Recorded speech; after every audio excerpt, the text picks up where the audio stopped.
అందరికీ నమస్కారం అండి. ఈ వీడియోలో బూందీతో కూర ఎలా చేయాలో చూద్దాం. దీనికోసం ఒక కప్పు బూందీని తీసుకోవాలండి. ఇది కారం బూందీ, గుల్ల మిక్చర్ అని కూడా అంటారు. ఇవి 100 గ్రామ్స్ వరకు ఉంటుంది. స్టవ్ వెలిగించి కళాయి పెట్టి ఆయిల్ వేయండి. ఇది 4 స్పూన్ వరకు ఆయిల్ ఉంటుంది. ఇందులో 2 పచ్చిమిర్చి చిన్నగా కట్ చేసినవి, 2 పెద్ద సైజు ఉల్లిపాయలు చిన్న ముక్కలుగా కట్ చేసి, సరిపడా సాల్ట్ వేసి ఒక్కసారి కలుపుకుని మూత పెట్టండి. ఇది మీడియం మంటలో చేసుకోండి. ఇప్పుడు మళ్ళీ ఒకసారి ఇలా ఈ విధంగా కలుపుకుని మళ్ళీ మూత పెట్టాలి. ఉల్లిపాయలు మగ్గే వరకు ఉండండి. బ్రౌన్ కలర్ ఏమి రావక్కర్లేదు. ఇందులో ఒక స్పూన్ అల్లం వెల్లుల్లిపాయ పేస్ట్ వేసుకోండి. అప్పటికప్పుడు దంచిన అల్లం వెల్లుల్లిపాయ వేసుకోండి, టేస్ట్ బాగుంటుంది.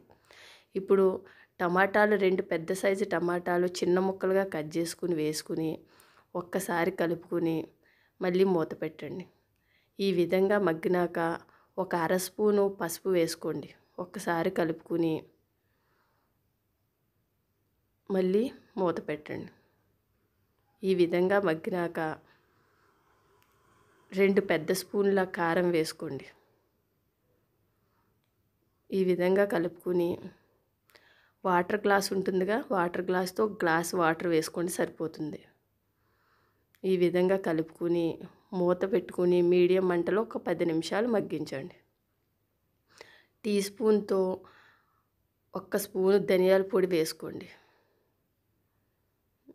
ఇప్పుడు మళ్ళీ కలిపి మూత పెట్టండి.